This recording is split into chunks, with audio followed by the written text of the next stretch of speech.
I'm Justin with AmericanMuscle.com, and on this episode of Hot Lap, we're doing all the mods.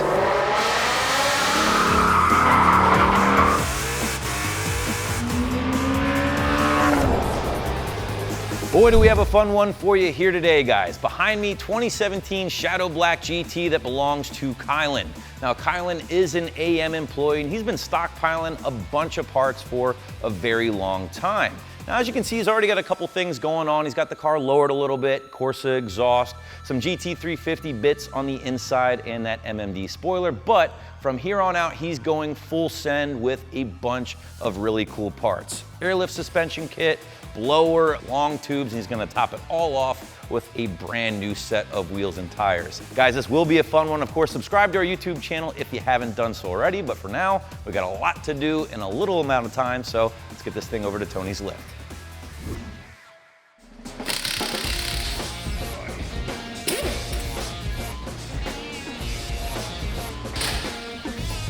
All right, guys, so we're starting off Kylan's build here by setting the foundation, if you will, and that, of course, means suspension. Now, Tony and I just got finished yanking out his stock stuff with Steeda Springs. Did the trick for him for a few thousand miles, had a nice ride height, but he got a deal he couldn't refuse on an airlift manual kit. What does that mean? Well, it's not the V2 kit, it's not the V3 kit. Hell, this thing isn't even digital. It's fully analog or manual. And what does that mean? Well, Kylan's literally gonna be hitting switches for the, well, you know the rest. Each switch does control each bag. Airlift tosses in 2 gauges, 2 needles per gauge. So this is gonna be for the front bags, the rear bags. We're gonna have to find a place to mount these guys in addition to the switches themselves. And then he's gonna control everything by the switches. Nothing is automated. So some might argue it's not nearly as convenient as the more expensive kits, but the flip side is he's saving a lot more money by going with the manual setup. And listen, guys, I know not everybody is into the airlift stuff. I mean, it's kind of a love it or hate it thing, but that doesn't mean they don't do a great job on building their components. Fully adjustable dampers, obviously your airbag here, which will function as your spring. Dampers themselves are adjustable, and they even toss in some really nice caster camber plates up top. So say what you will about the system, but I've ridden in a bunch of them. They ride great, and the ability to slam the car at your show or in the grocery store or whatever is pretty darn cool. So I'm gonna stop yapping because the hard part is still to come. We gotta install the air tank, wire up the compressor, run all the air lines, find a spot for the gauges and the switches, and then lay this thing out and see how it looks.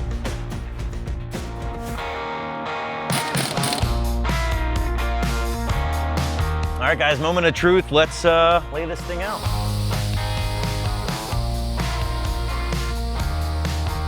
Well, there you go. We are now tucking those F14s in the front and rear, and the car is absolutely laid out on the ground. Again, I know this isn't everybody's cup of tea here, but you have to admit it looks pretty damn cool with everything on the ground. I will say Tone did a great job on the manual setup in the center console. It has the switches all flush mounted in there, the 2 gauges from airlift to see your bag pressure and basically adjust your ride height that way.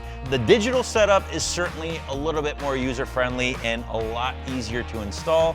You don't have to run miles of airline like poor Tony did here with this particular setup, but you're saving some money and it's still pretty easy to use. You just basically operate each switch at a time and you get your bag pressure to where you want it and you're good to go. So a very nice kit for sure. I hope Kylan likes how this thing looks. I mean, what else can you say, man? A car laid out on these F14s, it really does look pretty killer. So got to get this thing back on the lift for some performance stuff.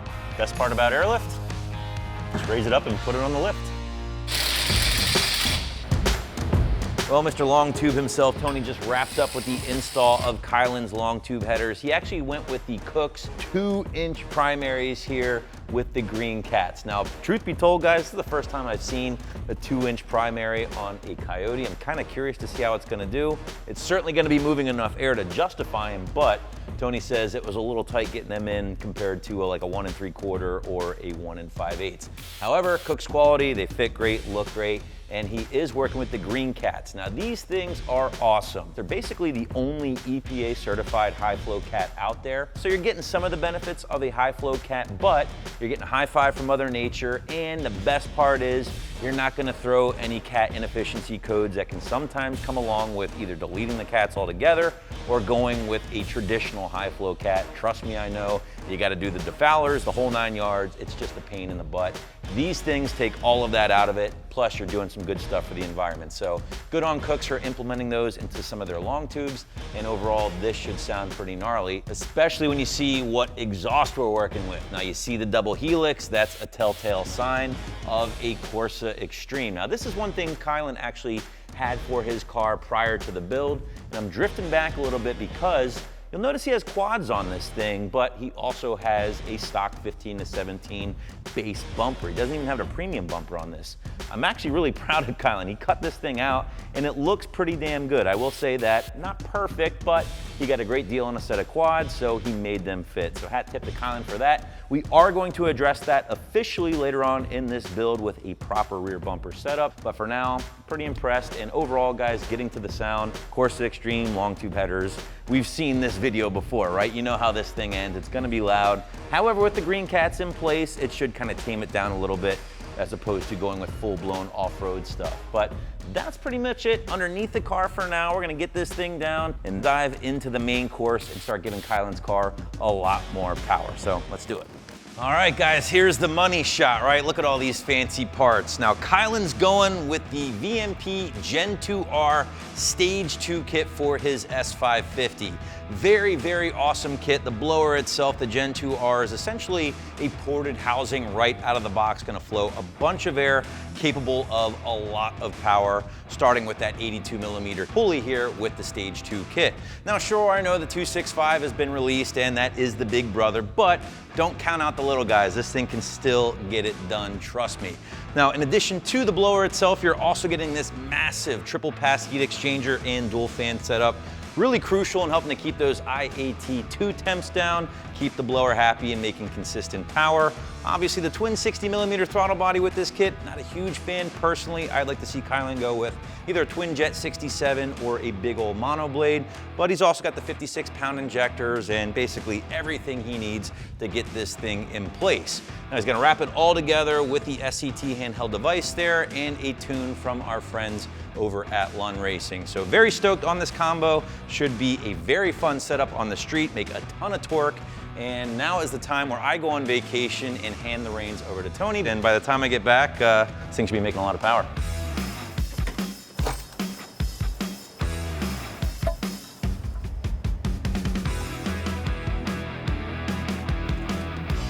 How's it going, Tony? Just fine, Justin. I got this. All right, well, keep up the good work. I'll do that.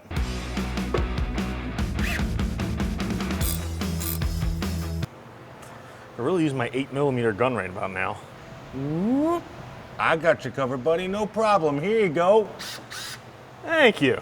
Keep up the good work. I will.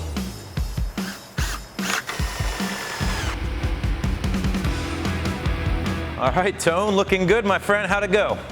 Went great. Just topping off the fluids for you. My man, save me the easy part, right? That's right. The tune. Well, there it is, guys. Tone wasted no time getting the VMP Gen 2R blower in place here under the hood. Looking killer, 82mm pulley, about 10 pounds of boost.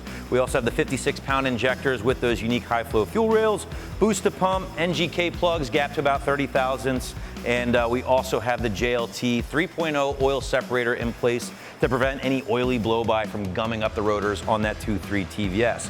Very killer looking setup, guys. Looks great under the hood with that ROUSH airbox. Kylan's going with a 93 octane tune from our friends at Lund Racing, so I have our base file. We're about ready to upload that right now, get some data logs for the crew over at Lund before we go full send and see what this thing is really making. Now, before we do all that, we're not quite done here in Tony's Bay. As you can see, Kylan's front bumper is pretty banged up. His rear isn't looking the best either, so we're gonna fix that for him, get this thing on the dyno, and make a whole hell of a lot of noise. Let's go.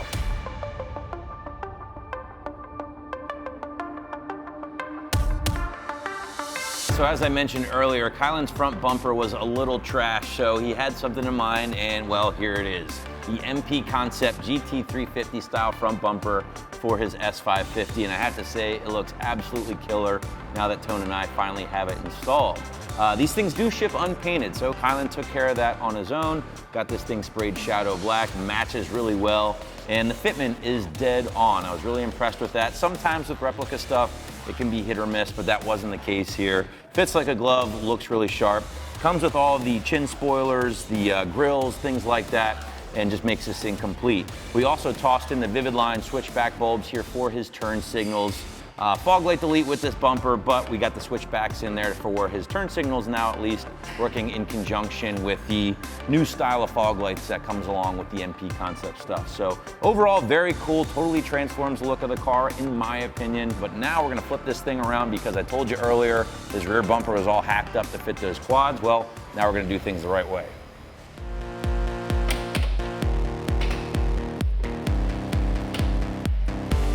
So if you guys remember earlier in the video, I showed you the fact that Kylan did have a quad tip Corsa on his 15 to 17 with a base bumper. How did he do that? Well, he basically hacked up his rear bumper, did so in a pretty nice way. I'm not gonna hate on him, but officially it was a hacked up base bumper. So what we have in place now is a premium bumper that's usually the two-piece deal with the diffuser from the factory, but instead of the factory diffuser, there is now the ROUSH rear valance, which does make way for the quad tip. So in my opinion, guys, the proper way to add a quad setup to your 15 to 17 without hacking a bunch of stuff up, and it's gonna look really good once those Corsas are back in place. As you can see, it is color matched, shadow black. You can get this thing with the backup sensors if you have a premium car, but since this is a base car again, Kylan didn't have to worry about that. So we're gonna throw the Corsa back on, we're gonna button the rear end of the car up, throw the taillights on, move this thing over to the dyno, but something tells me Corsa, the Cook's long tubes,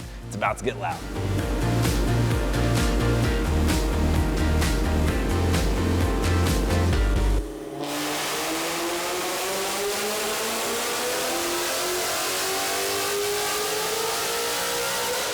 All right, guys, so we just wrapped up with Kylan's dyno pool here after all of his modifications. Look at that, we're finally learning our lesson. Safety first, kids, protect that hearing. But let's talk dyno numbers. Baseline, Kylan's car made 387, 357 to the rear tires. Now it's making 608, 516. I know a lot of you guys at home right now are probably thinking, man, I thought that thing would make a little bit more. Well, here's the deal, guys. Kylan's still got an 82 millimeter pulley on that thing, so not a lot of boost. He's injector limited thanks to those 56 pounders, and that twin 60 millimeter factory Ford throttle body definitely isn't doing him any favors. So what's that mean? Well, pulley down a little bit to an 80, maybe even a 79. Throw a lot more injector at that, maybe an ID 1000, and switch out that throttle body, and I guarantee you those numbers would be a lot closer to the 700 wheel horsepower mark. But for now, guys, Kylan's got himself a fun little street car here with about 600 horsepower to the tire, so that means I get to take this thing out now and see how she feels.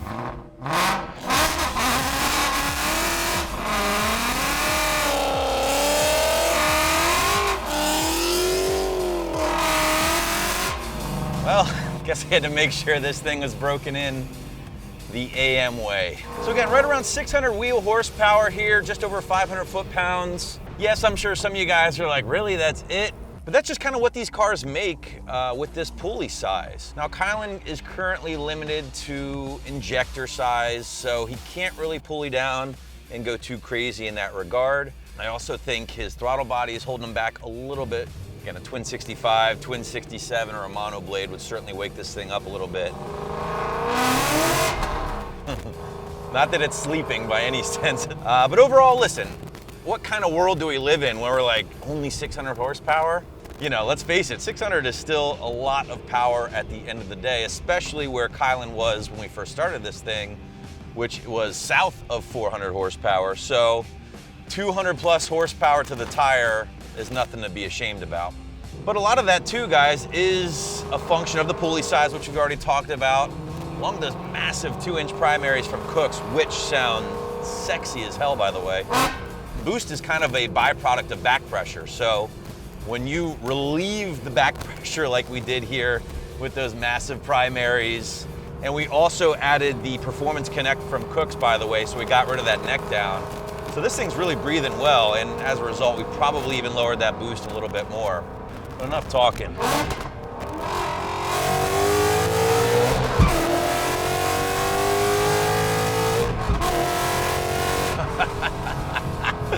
Yes, here another overpass. This never gets old. I've done 100 of these videos, and I still laugh like it's the first time every time.